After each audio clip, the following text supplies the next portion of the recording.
Bueno, buenas tardes, estimados estudiantes, bienvenidos al último día de clases. Van a tener descanso la otra semana. Espero que estudien más jóvenes porque quedan 2 semanas para el examen. Dependiendo cómo nos vaya con el tiempo, de repente vamos a necesitar unas clases extras. No creo, pero vamos a buen ritmo. Pero sí, realmente ya una semana menos de clase pues ya afecta un poco.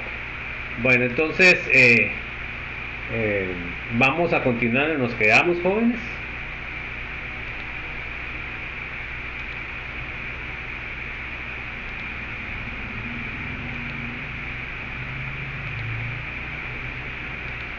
Bueno, entonces vamos a ver ahora los factores que afectan el equilibrio químico, ¿verdad? Es muy importante.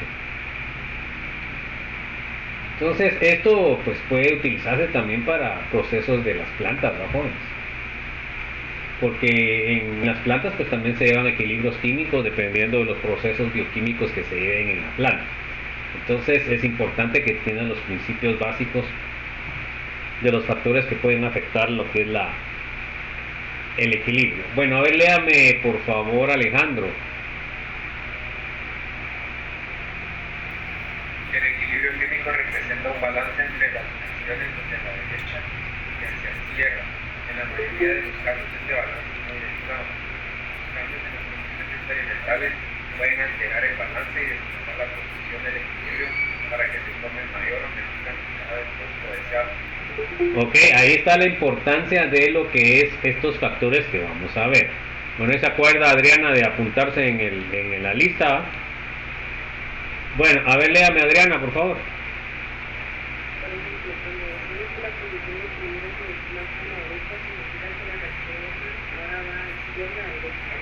Ok, o sea, ¿qué quiere decir de que es la reacción directa, ¿va, jóvenes? Bueno, a ver, léame Ana Mariela, por favor. Las variables que se pueden controlar en forma experimental son la concentración, la presión, el volumen y la temperatura. Ok, entonces estos factores van a ser los que nos pueden modificar lo que es el equilibrio. Vamos a ver el principio de Le Chatelier, que es un principio muy útil para cualquier reacción química básica. Bueno, a ver, léame por favor, Brosny. Principio de Le Chatelier. Existen unas reglas generales que ayudan a predecir en qué dirección se desplazará una reacción en equilibrio, cuando hay un cambio de concentración, presión, volumen y temperatura. Entonces, lo que tenemos que entender nosotros es de que siempre naturalmente se va a tender al equilibrio, ¿ya? O sea que el equilibrio quiere decir de que es el estado más estable de una reacción química. Entonces, normalmente siempre se va a estar tratando de alcanzar el equilibrio. Ojo con eso, es muy importante. O sea que por eso, digamos, si hay un cambio en alguna de las variables que pueden afectar el equilibrio, el sistema reacciona de tal forma que me regrese al equilibrio la reacción, ¿verdad? Eso es lo que trata siempre naturalmente de hacer las reacciones químicas. A ver, léame por favor, Byron, Alberto.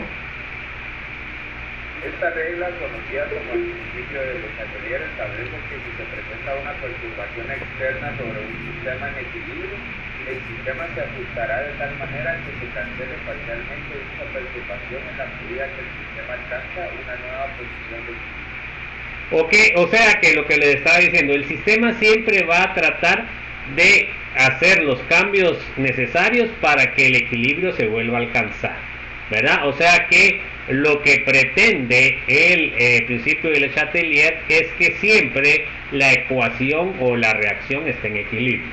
A ver, léame por favor, Carlos Francisco. Henry Louis Le Chatelier, 1850 a 1935, francés. Le Chatelier realizó trabajos en el área de metalurgia, cementos, cristales conductibles y explosivos con sus habilidades en administración industrial. Entonces, digamos, fue de los pocos, ¿verdad?, de que estaban trabajando en una industria, porque la mayoría de científicos pues trabajan en las universidades, ¿no?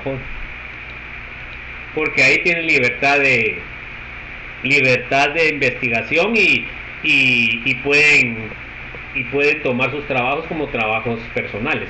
En cambio, en la industria normalmente la industria toma el derecho de autor. Bueno, a ver, léame por favor, Carlos Manuel. El término perturbación significa aquí un cambio de concentración, presión, volumen o temperatura que altera el estado de equilibrio en un sistema. En principio de Lee Chatelier se utilizó para valorar los efectos de tales cambios. Ok, o sea que Le Chatelier comenzó a hacer experimentos precisamente de estos factores, cómo afecta o cómo responde el sistema. Lo primero que vamos a ver es los cambios de concentración. Bueno, eso lo hacen en el laboratorio, pues, pero ahorita en lo virtual no sé ni cómo está el asunto. Pues. A ver, los laboratorios sí van a seguir la semana entrante, ¿verdad, jóvenes? Es lo único que sí va a seguir, como siempre, ¿verdad? Carlos Norberto. El tiosinato de hierro 3, FeSCN3, se disuelve fácilmente en agua y da como resultado una disolución de color rojo por la presencia del ion FeSCN2+, hidratado del equilibrio entre FeSCN2+, no disociado de los iones Fe3+ y SNE negativo está dado por... Entonces, miremos lo que es la ecuación para esto. Entonces, miren pues, en este caso, el FeSN+2 es de color rojo, ¿verdad? Pero, cuando se disuelve en agua, se dan cuenta de que da un Fe3+, ¿verdad? Que es de color amarillo claro, y el SCN, que es -1, que es incolor, ¿verdad? Ese es el equilibrio. Entonces, nosotros vamos a estar trabajando en ver que al variar algunas concentraciones, porque estamos trabajando con concentraciones, vamos a cambiar el color de la solución. Eso lo hacen ustedes en el laboratorio, ¿verdad? Entonces, dependiendo que agreguemos o que quitemos, así va a tener un color rojo o un color amarillo. Entonces, fíjense pues, aquí la lógica que yo debo de entender es la siguiente. Todo lo que me favorezca al color rojo va a ser un producto. ¿Se dan cuenta que aquí es un reactivo? ¿Verdad? O sea que me va a favorecer la reacción indirecta, ¿verdad? O de derecha a izquierda. Y cuando tiene color amarillo, lo que me va a favorecer es la formación de los productos. O sea que acá me va a favorecer la reacción directa o de derecha a izquierda. Eso es lo que tengo que tener bien claro, ¿verdad? Todo lo que me favorezca a la reacción indirecta me va a poner la solución más roja. Todo lo que me favorezca a darme más productos me va a favorecer la reacción directa. Se dan cuenta que va desde tonalidades rojo intenso, rojo más claro, anaranjado y amarillo, que sería el color final si solo tengo el hierro más 3. ¿Está claro el ejemplo, chicos? Eso lo vean ustedes en el laboratorio. ¿Está claro o no? Bueno, entonces vamos a continuar. Ahora vamos a hacer algunas modificaciones y vamos a tratar de entender qué es lo que nosotros qué es lo que pasa en la reacción. Bueno, a ver, léame por favor, Dalila. ¿Qué sucede cuando agregamos tiocianato de sodio, NHACN, en la solución? En este caso, la perturbación sobre el sistema en equilibrio es un aumento en la concentración de SCN menos 1 debido a la disociación de la SCN. Para contrarrestar esta perturbación, algunos iones Fe3+ reaccionan con los iones de SCN-1 añadidos y el equilibrio se desplaza de derecha a izquierda. Ok, o sea que es la regeneración de los reactivos, o sea que quiere decir de que va a ser más rojo, porque acuérdense que cuando regenera reactivos es más rojo. Bueno, entonces miren pues, yo quiero poner la reacción. Acá tengo el FeSCN más 2 acuoso, que es de color rojo. Y luego tengo la reacción en equilibrio y tengo hierro más 3 acuoso, y este es de color amarillo, más el sulfocianuro, y este sería acuoso siempre y sería incoloro. Entonces la reacción directa, ¿qué va a hacer? Me va a disminuir la cantidad de color rojo y me la va a poner más amarilla. La reacción inversa, ¿qué va a hacer? Me va a poner el color de la solución más roja. Entonces, ¿qué fue lo que agregamos aquí ahora nosotros? Se dan cuenta que en el primer ejemplo lo que agregamos es,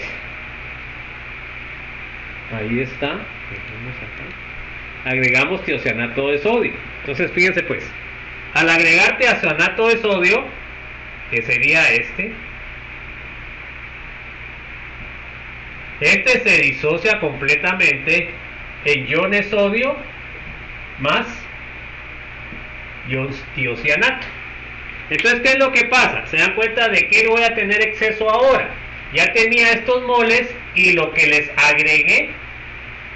Entonces se dan cuenta que la balanza se viene hacia este lado.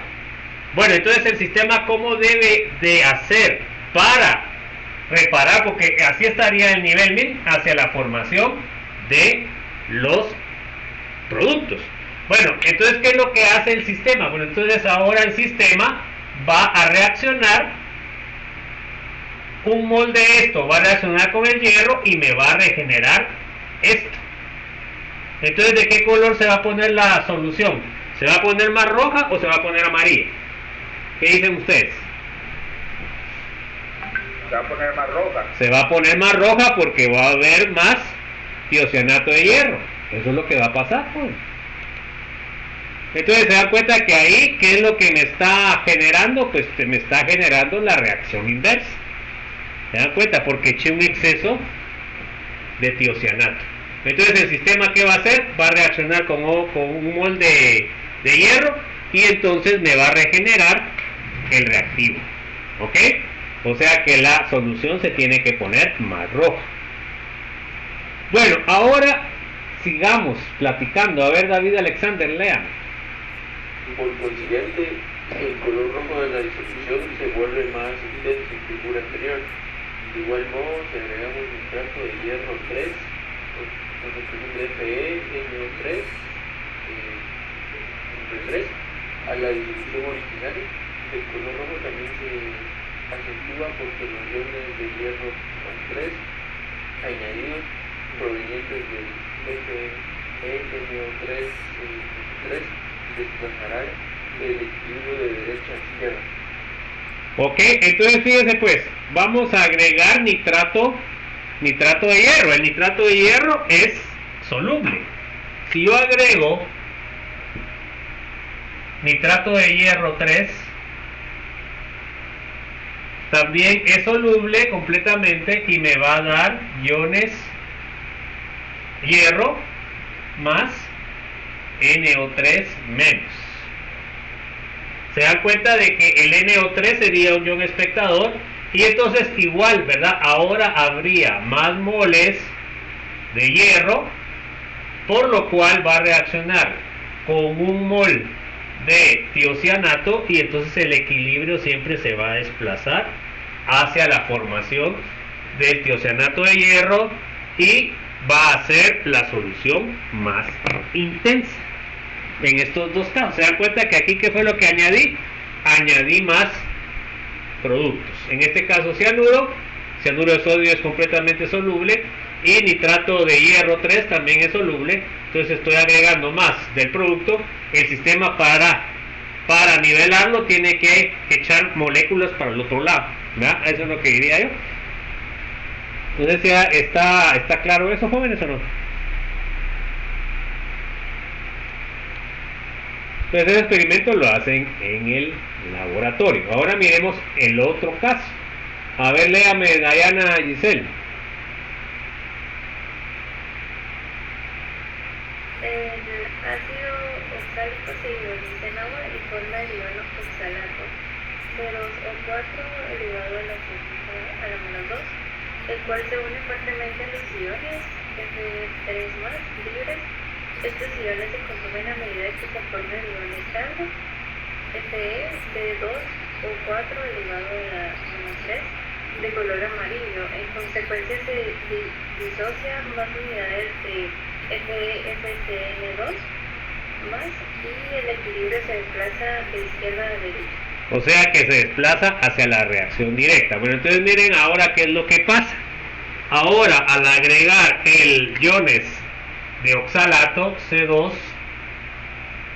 O4 menos 2, ¿qué es lo que hace? Este agarra a un ion hierro más 3 y forma un complejo, ¿verdad? El complejo que se llama oxalato de hierro, C2O4 a la menos 3. Entonces, ¿qué es lo que está haciendo acá el oxalato? Está agarrando un mol de hierro. Entonces, ¿qué quiere decir? Fíjense pues, ya no tienen este mol. Entonces, ¿qué es lo que va a hacer el sistema? Bueno, entonces va a disociar otra molécula de este para sustituir este hierro más 2 que está ahí. O sea que entonces la reacción que se favorece es la directa. Entonces, ¿qué pasa? Pues la solución se pone menos roja o se pone más amarilla. ¿Ok? Se dan cuenta que cuando es la reacción directa se va a poner más amarillo, cuando es la reacción indirecta se va a poner más rojo. Eso sería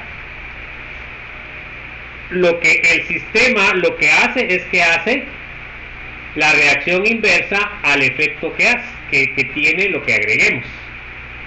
Entonces ahora se dan cuenta de que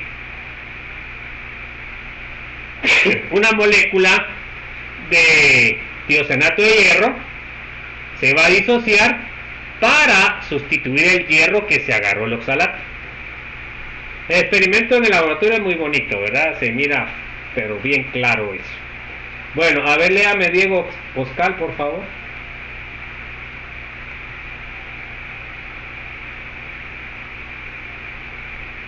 Diego Oscar, se va. Dale pues.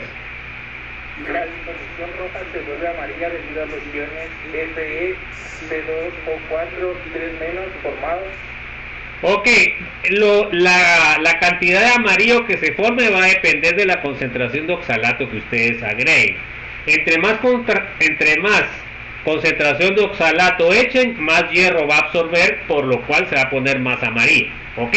Si echan poco, lo que va a pasar es de que se va a poner un rojo menos intenso, o se puede poner anaranjado. Si ustedes echan bastante, se tiene que poner amarillo. Bueno, a ver, léame por favor, Dulce Martínez. Este experimento demuestra que todos los reactivos y productos se encuentran en el sistema de reacción en equilibrio. Suponga ahora que se agrega algo de ácido oxálico a la disolución original. Ok, entonces ahora vamos a ver, siga por favor, Eileen. Además, al aumentar las concentraciones de los productos hierro más 3 o SCN menos, el equilibrio se desplaza hacia la izquierda, y al disminuir la concentración del producto hierro más 3 más, el equilibrio se desplaza hacia la derecha. Estos cambios son los que predicen el principio de Le Chatelier. Ok, entonces se dan cuenta ustedes que es como una balanza, ¿verdad? Una balanza está en equilibrio cuando está en cero, ¿verdad? O sea, cuando están los dos platos al mismo nivel. Ahora, si los platos están a la izquierda o están a la derecha, quiere decir de que el equilibrio se desplazó. Entonces, normalmente, ¿qué es lo que tienen que ustedes para balancear la balanza? Tienen que agregar un peso que compense el peso que hizo que se moviera la balanza para el lado que ustedes tienen, ¿verdad? Entonces, vamos a ver un ejemplo para ver cómo es que ya con cálculos podemos notar ese principio de Chatelet. A ver, léame Estuardo Tsoy, por favor. Ejemplo. A es 20 grados Celsius la constante de equilibrio para la reacción. Entonces, miremos la reacción, va a ser un mol de nitrógeno gaseoso más 3 moles de hidrógeno gaseoso, me va a dar 2 moles de amoníaco gaseoso.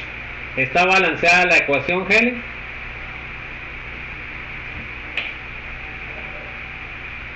Sí. Entonces, eso es lo primero que tengo que ver siempre con reacciones químicas. Bueno, léame por favor, Helen. Es de 2.37 por 10 a la menos 3. En cierto experimento las concentraciones de equilibrio son N2 igual a 0.683 M, H2 es igual a 0.80 M y NH3 es igual a 1.05 M. Supongo que se añade cierta cantidad de NH3 a la mezcla, de modo que su concentración aumenta a 3.95 M. A. Utiliza el principio de Le Chatelier para predecir en qué dirección se desplazará la reacción neta para alcanzar un nuevo equilibrio. B. Confirme su predicción calculando el cociente de reacción QC y comparando su valor con el de KC. Ok, entonces vamos a hacer todo lo que hemos aprendido, ¿va, jóvenes? Aquí viene todo lo complejo de los cálculos que hemos ya aprendido a realizar, ¿verdad? O debiéramos de aprender, deberíamos de saber. Bueno, entonces ahora tenemos esa reacción y vamos a hacer los cálculos. Sabemos que la KC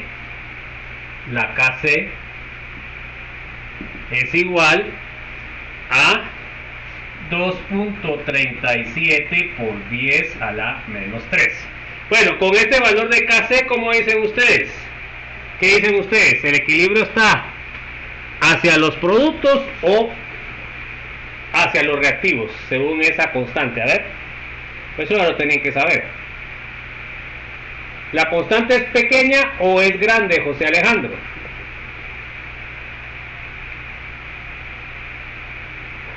José Alejandro, ¿la constante es pequeña o es grande? No le oigo nada. ¿Pequeña o grande? A ver. Pequeña. Pequeña, bueno, entonces el equilibrio hacia dónde está desplazado, ¿hacia los reactivos o hacia los productos? A los productos. No, cuando se desplaza el equilibrio hacia los productos, la constante debe ser grande. Entonces, solo el valor ese ya me tiene que decir cómo va el equilibrio. Bueno, entonces, ¿qué otros datos me dan en cierto experimento a concentraciones? Me dan las concentraciones de nitrógeno es igual a 0.683 molar. Nos dan la concentración de hidrógeno que es 8.8 molar. Nos dan la concentración de amoníaco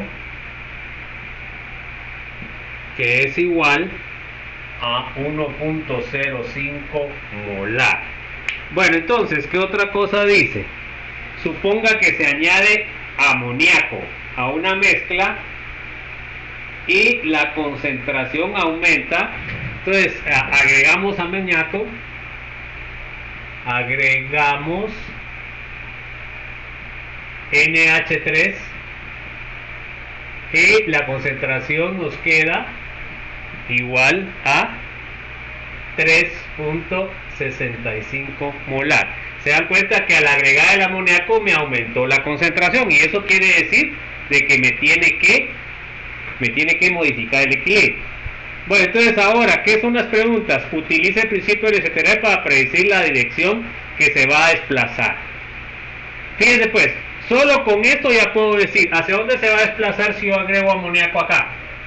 Se va a desplazar de izquierda a derecha o de derecha a izquierda. Si agrego amoníaco, agregué amoníaco aquí, ¿hacia dónde se va a desplazar el equilibrio? Sin hacer cálculo. De derecha a izquierda. Se va a desplazar de derecha a izquierda, o sea que la reacción va a ser la reacción inversa. Eso es lo que espero yo. Ahora voy a hacer los cálculos para comprobar eso. Bueno, por favor, los que no se han apuntado, voy a cerrar ya el listado.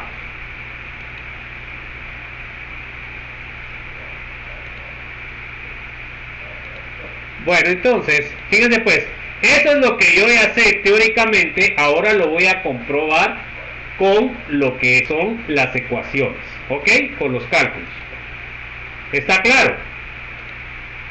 Bueno, y la C dice, y la B dice, confirme la predicción calculando el cociente de reacción QC y comparándolo con KC. Entonces, supuestamente aquí, ¿qué me va a salir el QC? ¿Más grande o más pequeño o igual que al KC? Según el caso que estamos viendo. A ver, eso también ya lo tienen que saber. ¿Cómo me va a salir el QC? A ver, Juan Garzaro, ¿cómo me va a salir el QC? ¿Más grande, más pequeño o igual a KC? Con este experimento. No sabría decirle, un poco. Bueno, a ver, ¿quién me puede decir cómo va a ser el QC? ¿Más grande, más pequeño o igual a KC? A ver, pues chicos, eso ya tiene el concepto. A ver, chicos, me tiene que salir más grande porque la reacción que voy a favorecer es la inversa. Cuando el QC es más pequeño me favorece a la directa, y cuando el QC es igual al KC me sale en equilibrio. Entonces, esos conceptos ya yo los debo de tener en la mente porque yo estoy entendiendo lo que estoy haciendo, ¿no? Bueno, eso es solo para ver cómo yo estoy a nivel de conocimientos. Bueno, a ver, léame por favor, Juan Garzaro. La tensión aplicada al sistema es la adición de NH3. Para contrarrestar este efecto, una parte de NH3 reacciona para producir N2 y H2 hasta que se establece el nuevo equilibrio. Por tanto, la reacción neta se desplaza de derecha a izquierda, es decir, ¿se dan cuenta? Entonces era como habíamos puesto o no. A ver, ¿era como habíamos puesto o no? Sí, pero si ahí está, ahí es la de derecha a izquierda, ¿es la reacción directa o es la reacción indirecta? indirecta. No, dice de derecha a izquierda, significa... Ah, bueno, sí, perdón, vamos a ver. Tenemos razón. Este es de derecha a izquierda y de izquierda a derecha. Entonces, ¿estábamos bien o no? Sí, estábamos bien, ¿va? Bueno, ojo pues. Bueno, entonces nosotros vamos a generar un movimiento de la reacción hacia la regeneración de los reactivos. Bueno, ahora miremos B. A ver, léame Julio Gálvez. Al instante en el que se añade un poco de NH3, el sistema deja de estar en equilibrio. El cociente de reacción está dado por... Entonces, vamos a ver. El QC va a ser igual entonces a la concentración inicial de amoníaco elevado al cuadrado, porque es por 2, partido la concentración de nitrógeno inicial por la concentración de... Perdón, ahí, y de ese nitrógeno, ¿qué tendría que haber dicho ahí, Jorge? Ahí no tiene que decir nitrógeno, ¿qué es lo que tiene que decir ahí? Hidrógeno. Tiene que decir hidrógeno, se dan cuenta que hasta en el libro se confunden, jóvenes, así que no se pongan tímidos cuando... Ahí debería decir hidrógeno. Bueno, entonces, se dan cuenta que teníamos las concentraciones de ¿qué? 365 es la que tuvimos hasta el final, ¿verdad? Y las otras sería .683 y 8.8. Hagan el cálculo a ver cuánto les sale eso.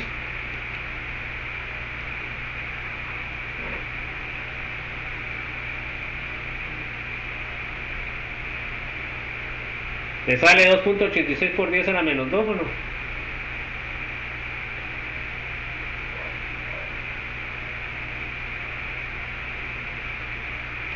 A ver, ¿les sale eso? ¿Sí o no? Sí, ya. Bueno, entonces, ¿esta QC es más grande o es más pequeña que la QC? ¿Es más grande o es más pequeña? Más grande. Es más grande, ¿se dan cuenta? Porque es 2.86 por 10 a la menos 2. Y esta es a la menos 3. Entonces se dan cuenta que QC es mayor que el KC, por lo cual quiere decir de que el equilibrio se desplaza hacia la reacción de derecha a izquierda. ¿Qué les parece? Ahí lo comprobaron ya de forma experimental. A ver, léame por favor, Kevin Reyes. Como este valor es mayor que 2.37 por 10 a la menos 3, la reacción neta se desplaza de derecha a izquierda hasta que QC se haga igual a KC. Para alcanzar de nuevo el equilibrio, ¿va, joven?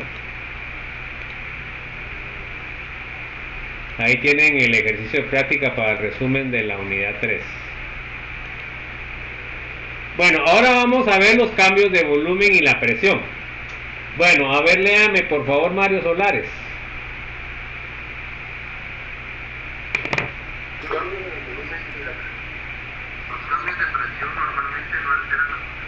Póngase ahí el micrófono que no se le oye bien, Mario. Se le oye todo raro. Si no se me escucha bien, creo que es mi micrófono, hermano. No, ahorita sí se escucha bien. Repito otra vez. Vale. Los cambios de presión normalmente no alteran las concentraciones de las unidades de reacción en fase condensada. Por ejemplo, en solución acuosa, ya que los líquidos y los sólidos son prácticamente incomprensibles. En cambio, las concentraciones de los gases son muy susceptibles a los cambios de presión. Al examinar de nuevo la ecuación. Entonces, ojo, dependiendo del estado de la materia, el estado sólido y el estado líquido no se pueden comprimir fácilmente. En cambio, lo que es los gases sí. Bueno, entonces vamos a requerir lo que es la ecuación de los gases ideales. PV es igual a nRT.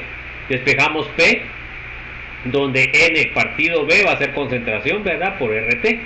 Por eso lo pusieron aparte. Bueno, a ver, léame por favor, Marlon Santos. Se nota que P y V se relacionan de forma inversa. A mayor presión, menor volumen, y viceversa. Observe también que el término N partido V es la concentración del gas en modo positivo y varía directamente con la presión. Ok, o sea que la expresión N partido V ya nos indica que es concentración. Bueno, vamos a ver los cambios de temperatura. A ver, léame por favor, Paula. Cambios en la temperatura. Los cambios de concentración, presión o volumen pueden alterar la posición de equilibrio, es decir, las cantidades relativas de reactivos y productos, pero no modifican el valor de la constante de equilibrio. Esto solo se altera con los cambios en la temperatura. Para entender esto, consideramos la reacción. Entonces, fíjense pues, el valor de la constante únicamente lo modifica la temperatura, ¿ok? Ojo, cuando cambia la presión y el volumen, no cambia la constante si la temperatura se mantiene constante. Ojo. Acá tenemos esta reacción, N2O4 gaseoso nos va a dar 2 moles de NO2 gaseoso. Bueno, a ver, léame por favor, Ramsés. La reacción hacia la derecha es endotérmica, a tanto el calor, delta H mayor que 0. ¿Ok? Entonces se dan cuenta que ahora esta reacción es endotérmica porque el delta H estándar es positivo. Cuando la reacción es exotérmica, el valor debe salir negativo. Entonces vamos a poner como el calor dependiendo de dónde entra. Entonces se dan cuenta que una reacción endotérmica, el calor debe ingresar donde están los reactivos. En cambio, para una exotérmica salen de donde están los productos, ¿ok? Por eso le puse aquí el calor, ¿ven? Del lado de los reactivos, porque es una reacción endotérmica porque tiene el delta H positivo. Ojo.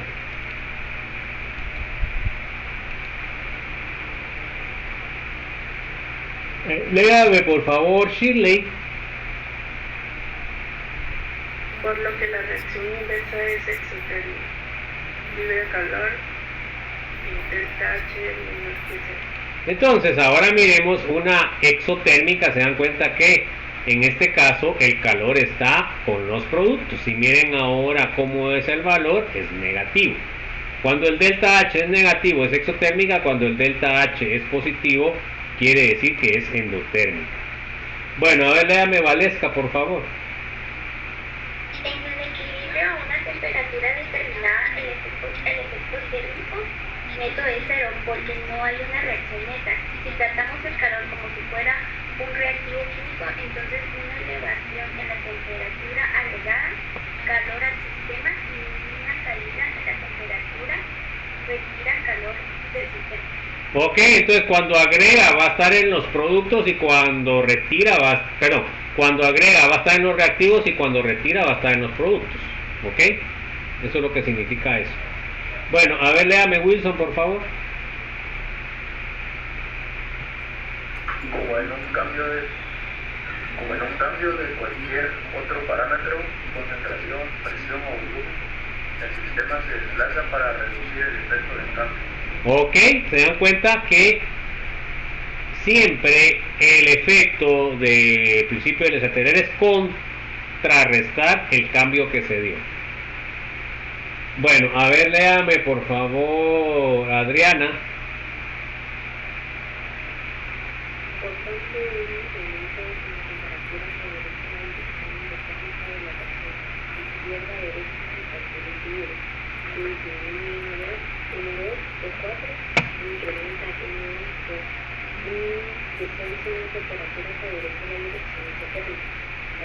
La reacción de derecha a izquierda en ecuación de equilibrio disminuye NO2 y aumenta NO4.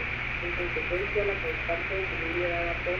Entonces se dan cuenta, cuando es endotérmica, un aumento de calor me va a aumentar la reacción la reacción directa de izquierda a derecha.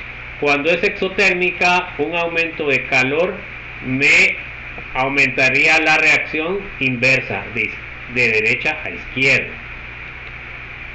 Bueno, entonces ahora miremos acá, tenemos la expresión de QC que va a ser igual a la concentración de NO2 elevado al cuadrado partido de la concentración de N2O4. Y entonces léame por favor, Alejandro.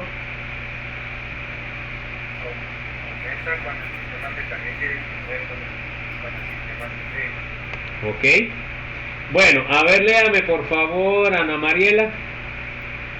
En resumen, un aumento en la temperatura favorece una reacción endotérmica y una disminución de temperatura favorece una reacción exotérmica. ¿Se acuerdan que eso ya lo habíamos visto anteriormente, verdad? Cuando vimos los mecanismos de reacción.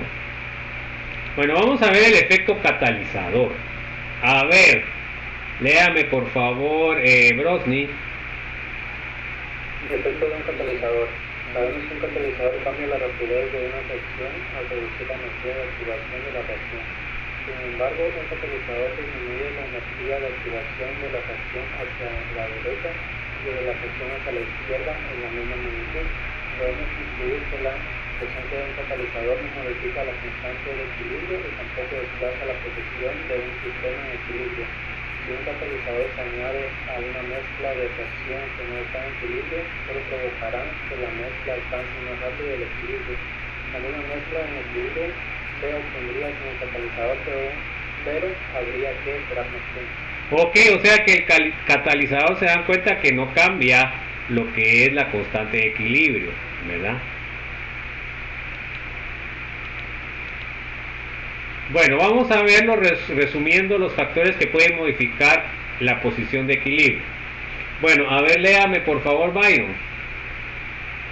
Hasta aquí hemos analizado 4 maneras en las que se puede alterar un sistema de reacción en equilibrio. Es importante recordar que de las 4, solo un cambio en la temperatura modifica el valor de la constante de equilibrio. Los cambios de concentración, presión y volumen pueden cambiar las concentraciones de equilibrio en la mezcla de reacción, pero no modifican la constante de equilibrio, en tanto que la temperatura no cambia. Un catalizador puede acelerar el proceso, pero no tiene efecto sobre la constante de equilibrio o sobre las concentraciones del equilibrio de la sintesis reactiva. Ok, ojo, eso es bien importante que lo tengan claro. Bueno, ¿qué aprendimos en la presentación? Con esto terminamos la unidad 3. ¿Se acuerdan de que ahora les va a quedar tiempo la otra semana para que ya puedan hacer los resúmenes, ¿verdad? Bueno, vamos a ver un equilibrio heterogéneo. Vimos eso. Resumen de las reglas para escribir las expresiones de las constantes de equilibrio. ¿Qué información proporciona la constante de equilibrio? Predicción de la dirección de las reacciones de equilibrio, reacción directa o reacción inversa. Ahí se acuerdan que eso tienen que saber bien. Reacción directa, ¿de dónde va? De izquierda a derecha. Y la indirecta, de derecha a izquierda.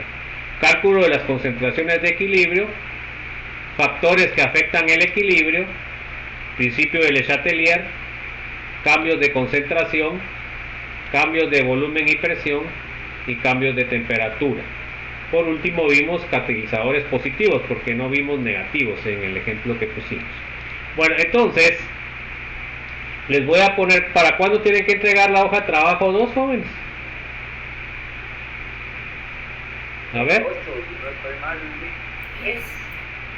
¿Cuándo? 7, me recuerdo que El 7, el martes 7. Sí. Bueno, entonces se dan cuenta que ahorita van a tener tiempo para hacer eso. Va, les voy a poner el resumen, déjenme ver.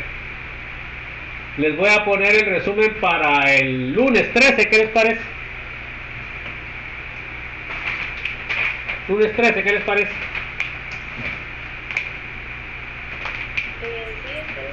Bueno, entonces para el lunes 13 les voy a subir ya el... No me sirve nada eso. Lunes 13 a las 8. Sería resumen. Y cuando entregan el resumen de la 2, ya la 2 ya tienen que estar entregando esta semana. ¿Y Mañana.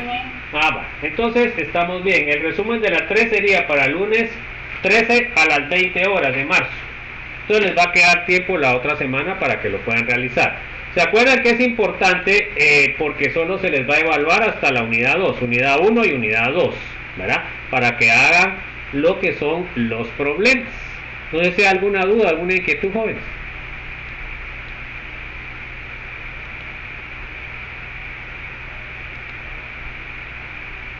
¿Hay alguna inquietud, jóvenes, o alguna duda? Todo bien. Bueno, fíjense que vamos bien en tiempo, no creo que necesitemos tiempo extra. En orgánica sí estamos bien atrasados, pues. Ahí sí es que como son 3 días por semana ya se siente el cambio. Vamos a empezar ahorita a ver lo que es la unidad 4, jóvenes. ¿Se dan cuenta que vamos re bien? Bueno, entonces la unidad 4, ¿qué va a hacer? En la unidad 4 vamos a trabajar el equilibrio iónico. Pues esto se resume en reacciones ácido-base en solución acuosa. Esto es bien importante que ustedes tengan los principios básicos. Entonces vamos a ver el equilibrio ácido-base. Bueno, vamos a ver los objetivos que el estudiante, a ver, léame por favor, Carlos Francisco, por favor. Conozca las mineralidades de los ácidos y bases y medio acuoso. Ok, a ver, Carlos Manuel. Que conozca las diferentes teorías ácido-base que se desarrollan a través de la historia académica y Lecky. Bronsted. Ok. A ver, léame por favor, Carlos Norberto. Que conozca las propiedades físicas del agua. Ok. A ver, Dalila. Que conozca y pueda realizar los cálculos de pH en soluciones acuosas. Ok. A ver, léame David Alexander. Que conozca las fuerzas de los ácidos y bases. Ahí sería de los, ¿verdad? Está mal eso. De los ácidos y bases. Bueno, entonces eso es lo que vamos a ver. Vamos a empezar porque todavía nos queda un poquito de tiempo, nos quedan 11 minutos. A ver, léame por favor, Diane Giselle.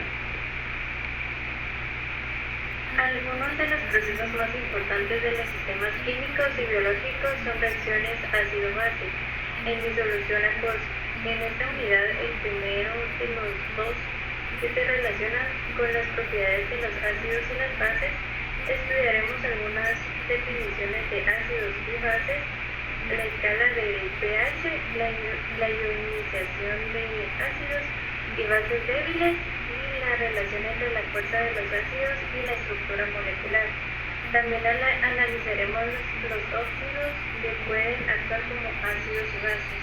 Ok, entonces eso es lo que vamos a ver. Entonces fíjense pues, la primera teoría que se desarrolló fue la de Arrhenius, ¿verdad? En donde nos decía que un ácido producía H's y una base producía OH, así decía Arrhenius. Bueno, ahora en la definición de Bronsted-Lowry, que es más reciente que la de Arrhenius, dice de que una base va a ser alguien que reciba un protón y un ácido va a ser alguien que dé un protón. Y la última sería la de Lewis o de Lewis, que nos dice de que un ácido recibe electrones y una base da electrones. Entonces supuestamente se dan cuenta que ahí ponen como que fueran círculos. Quiere decir que la más limitada es la de Arrhenius. Ya la de Bronsted-Lowry ya me incluye más reacciones, y la que me incluye todas las reacciones es la última, la que hizo Lewis, ¿verdad? Entonces ojo, Arrhenius solo hidrógenos, ácido es el que me da protones y base es la que me da OH. Ahora Bronsted-Lowry me dice ácido es el que me da protones y base es el que recibe protones. Ahora Lewis me dice ácido es el que recibe electrones y base es el que da electrones. Esa es la gran diferencia. Pero lo importante de lo que es esta parte es que está en constante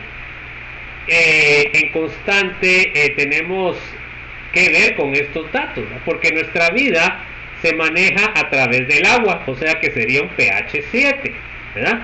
Y a través de lo que son los alimentos, pues vamos a obtener diferentes pHs. Supuestamente el pH que nosotros debiéramos de tener debería estar cerca a 7, ¿verdad? Que es donde trabajamos bien, ¿ok? Entonces, por ejemplo, el vino, la cerveza va a tener un pH ácido de 3. Se dan cuenta que todo lo que sea abajo de 7 es ácido y todo lo que es arriba de 7 es alcalino, ¿ok?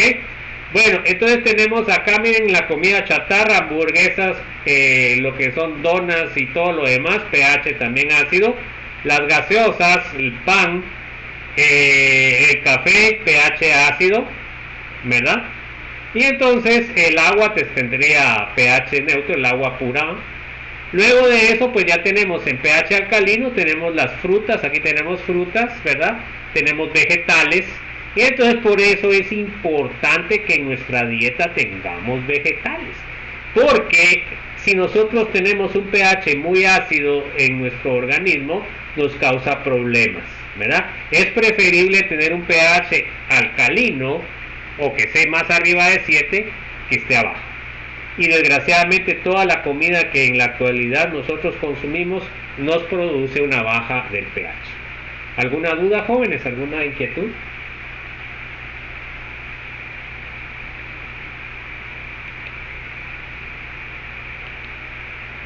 Bueno, aquí tenemos a... Fíjense que no me acuerdo quién es quién. Yo creo que este es Lowry y este es Bronsted. Vamos a comprobar, porque en realidad no le puse eso. Fíjense, no le puse. Vamos a confirmar a ver cómo está la onda. Vamos a poner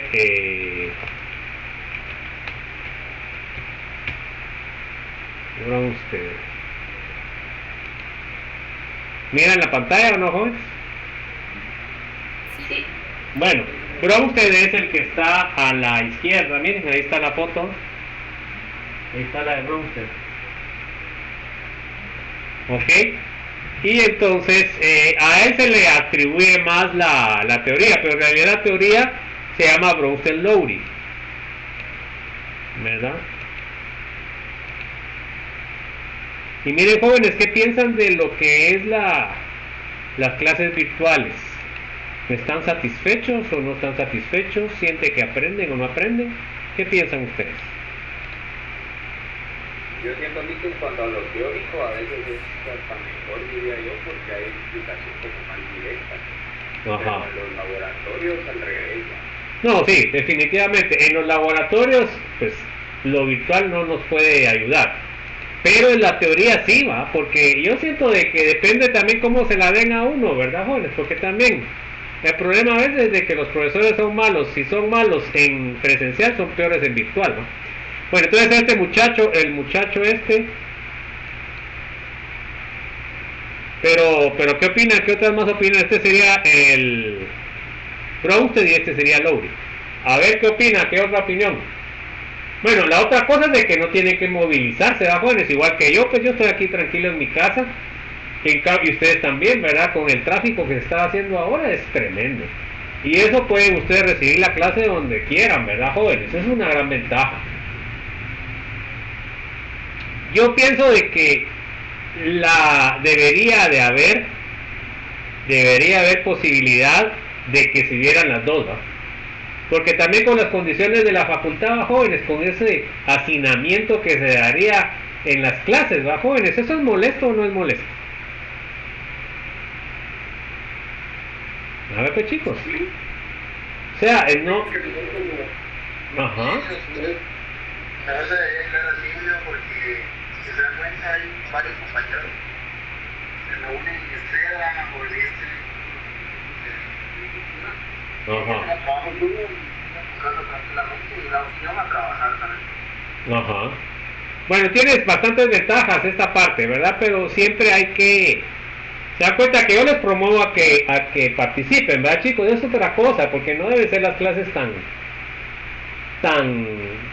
solo que hable el profesor, pues, o sea, debemos de participar todos, ¿verdad? Porque si no, no es activa, pues la clase debe ser activa. Bueno, a ver, léame por favor, Diego Oscal. Ácidos y bases de Bronsted. La definición de un ácido de Bronsted como una sustancia capaz de donar un protón y una base de Bronsted como una sustancia que puede aceptar un protón.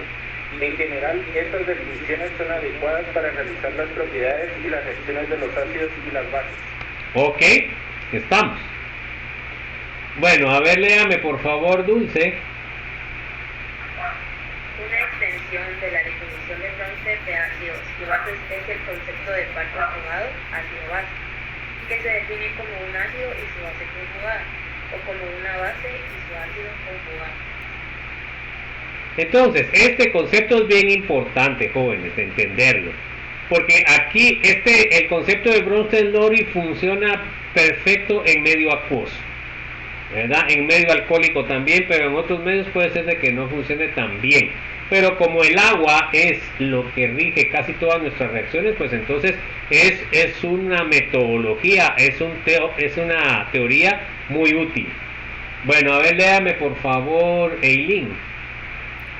La base conjugada de un ácido de Bronsted es la especie que resulta cuando el ácido pierde un protón, a la inversa, un ácido conjugado resulta de la adición de un protón a una base de ácido. Entonces, fíjense pues, en las reacciones ácido-base solo va a ser el intercambio de protones. En un lado se pierden y en el otro lado se ganan. Es un intercambio de protones. A ver, léame, Estuardo Otsoy.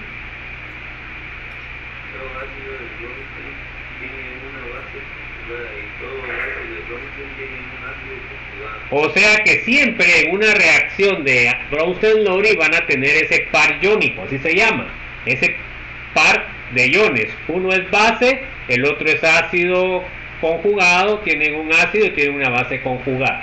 A ver, léame Héctor Raimundo, por favor.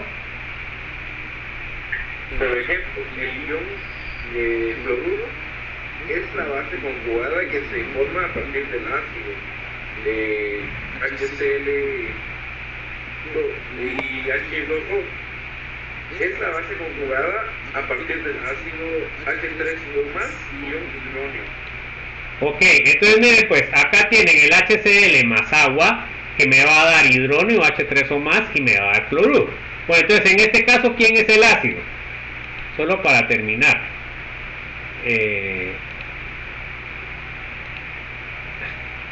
Ya me fui. Para terminar el día de hoy, pues vamos a poner, pues el ácido sería el ácido clorhídrico, ¿va, jóvenes? Este sería la base. Entonces se dan cuenta que cuando este donó el protón al agua, me generó el H3O más. El ácido o tiene protones o tiene cargas positivas. Este sería el ácido conjugado. Y este que tiene carga negativa sería la base conjugada. Entonces, el ácido va a generar una base conjugada y la base va a generar un ácido conjugado. A eso es lo que se le llama par iónico. Ese principio es sencillo, pero es muy importante. Entonces ahí nos vamos a quedar, jóvenes. Entonces ahí se acuerdan que a las 8 tenemos el examen corto número 5 y ahí terminamos esta semana y nos vemos hasta el 13, ¿bajo? Que tengan un buen descanso y aprovechan para estudiar porque el 20 al 21, 20 y 24 nos toca el examen. Aprovechen para estudiar. Bueno, entonces un abrazo a todos, nos vemos el día lunes 13 y ahí entregan sus tareas a tiempo y que la pasen bien, jóvenes. Ahí nos vemos, ahí me esperan a las 8. Nos vemos pues, se cuidan chicos, nos vemos, pilas siempre, jóvenes.